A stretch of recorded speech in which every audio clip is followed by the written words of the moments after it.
Today I want to talk about one of the best progressive metal bands I've heard in a while, and it doesn't get a lot of attention.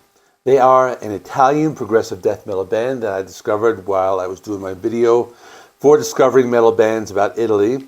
So this video is going to be part of that series, but my goal for this video is to introduce you to the band. I want to go through the history of their albums, I'll play song clips, and then by the end you will have a really good understanding of this band. In addition, they just released a new album last weekend, so I'll be talking about that towards the end of the video. So let me start with the history. The band formed back in 1991 by Tommy Talamanca on guitars, Marco Peso Vincente on drums, who actually was from the band Necrodeath, which is another famous Italian death metal band at the time. And they also had Andy Marcini on bass and Fabio Bocciarici on vocals. They signed to an indie label called Obscure Plasma Records. They released an extended play called Black Screams in 1991, but then they released their first studio album in 1993 called Above the Light. This was through a new record label called Nosferatu Records, and they were given a 2-album contract. I spoke about this briefly in my video about Italy, but let me revisit it.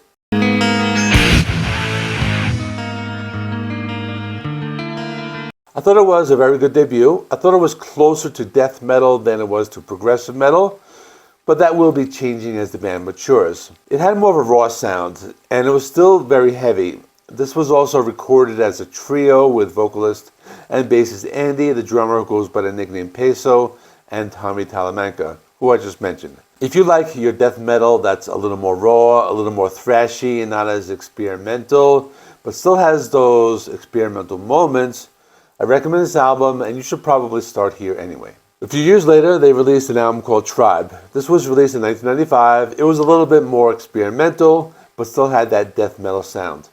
This album had a new lineup with 4 people, a vocalist named Zana, a new bass player named Chico Parisi, who played the fretless bass, and the 2 other members, Tommy and Peso. When I listened to this album, I liked it a little better than the debut because it was a little bolder, a little more experimental, and they tried to do new things, but they still had that raw sound. It had that death metal sound. I'm also somebody who likes death metal albums that have a bass player that plays that fretless bass. I'm a big fan of that, and there was some experimentation with keyboards. The band likes to play dark melodies that remind you of horror movies, but there are some songs that have lots of keyboards, such as the song The Ninth Wave, which has some complex instrumentation.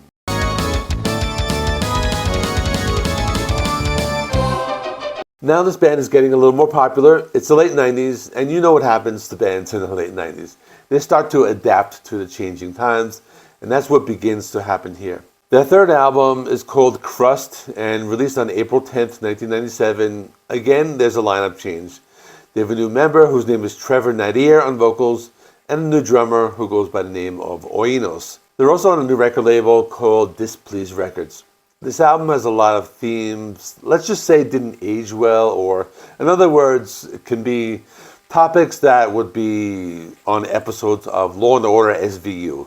But then again, it was the 90s. So this album, they get more experimental, there's a lot more keyboards and different instruments like strings and flutes, and it goes into more of a symphonic metal direction. This has a lot of bass guitar and seems to be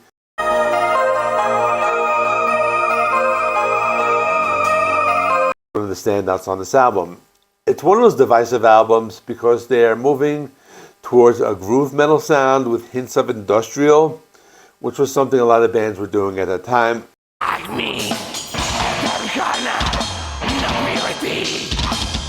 It's a type of album, some people gave it really good reviews, others gave it really bad reviews. So one of those love or hate it types of albums, but the next album is going to be more divisive. So now it's the year 2000, and they have a new label called System Shock, and they released an album called Lego, which is after the toys for some reason.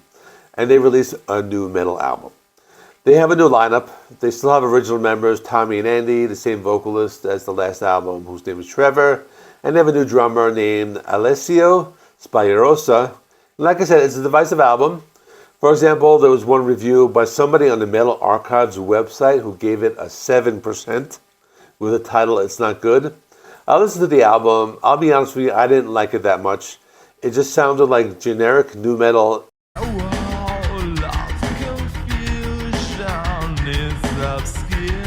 It sounded like Korn.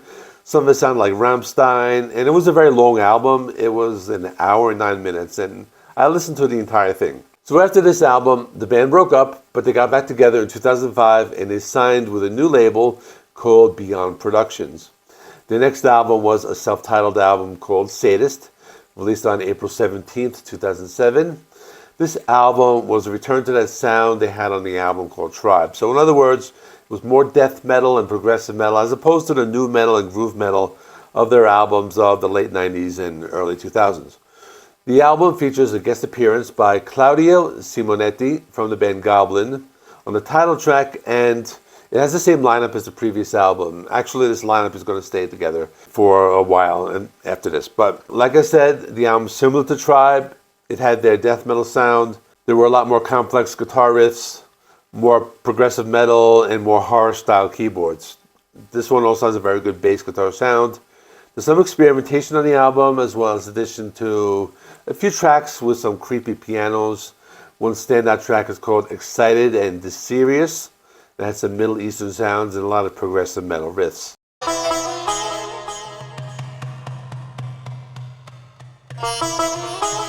The next album was called Season in Silence. It was released on April 26, 2010, and released on a new label called Scarlet Records. It had the same lineup. This is one of those winter-themed albums that had a very cold sound.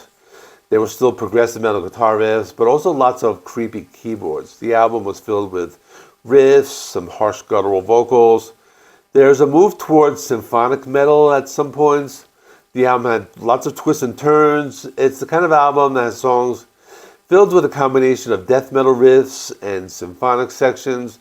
A lot of it sounds like the stuff you would hear during like the closing credits of a typical horror movie of the 80s. I heard a lot of that.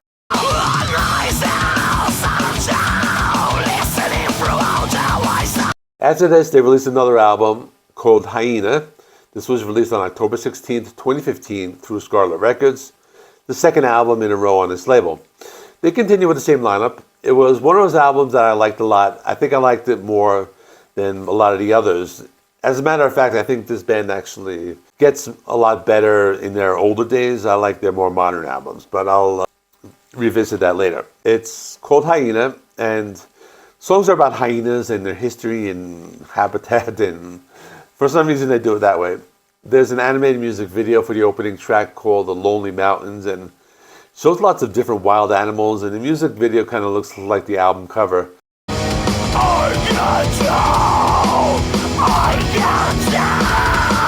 I think the reason I like this album is because they go into more of a progressive metal direction, but still retain their death metal sounds.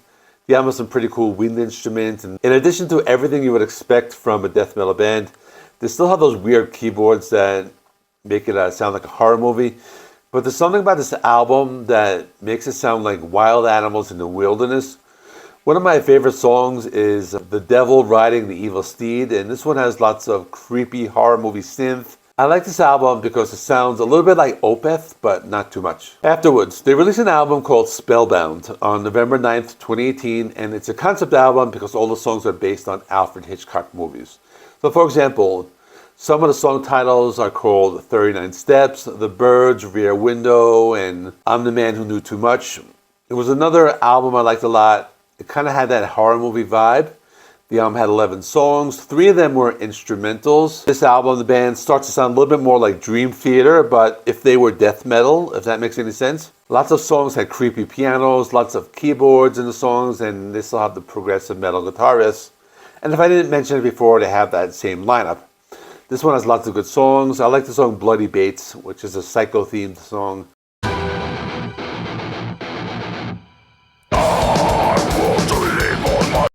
And this one has lots of thick and heavy death metal style guitar riffs. After this, they released an album called Fire Scorched, which came out on May 20th, 2022. Now, I didn't listen to this one back then because I didn't really know about this band, but if I had, I probably would have done a review of it. It's on a new record label called Agonia Records, and this has a new lineup after a lot of albums with the same lineup. Has Tommy on guitars, Trevor on vocals, a new drummer whose name is Romain Goulion. I thought this was a good album. There was 1 instrumental and 9 tracks in total. This one continues with their classic progressive death metal sounds. Lots of twists and turns, lots of keyboards, Lots of heavy guitar riffs. It still has those creepy sounds, such as the song Finger Food. And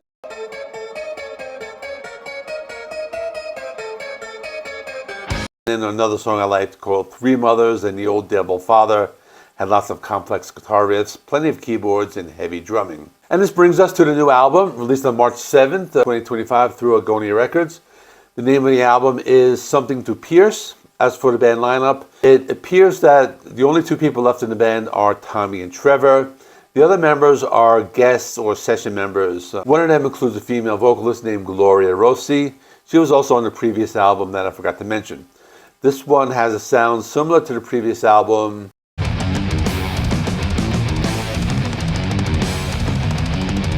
It was one of those albums that doesn't waste any time. The opening track is a title track and it goes right into the heavy progressive death metal sound. The next song called Deprived, it had the really cool trippy bass guitars and horror movie keyboards. It made me think of those Dario Argento horror movies. Another song I liked was Kill, Devour, Dissect. And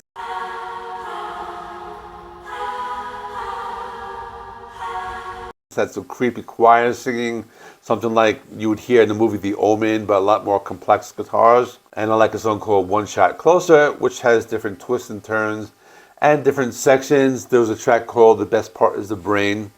This had some of that experimentation. They did more of that late 90s or 2000s sound, had bongo drums, creepy melodies, and it reminded me, there was one like melody that reminded me of Squid Game. So overall, I recommend this. I was going to do a full in-depth review of it, but I decided to do this as a band spotlight. So if you want to check out the episode where I talk about this band for my Discovering Metal series, I'll stick that right here. It's the video for Italy.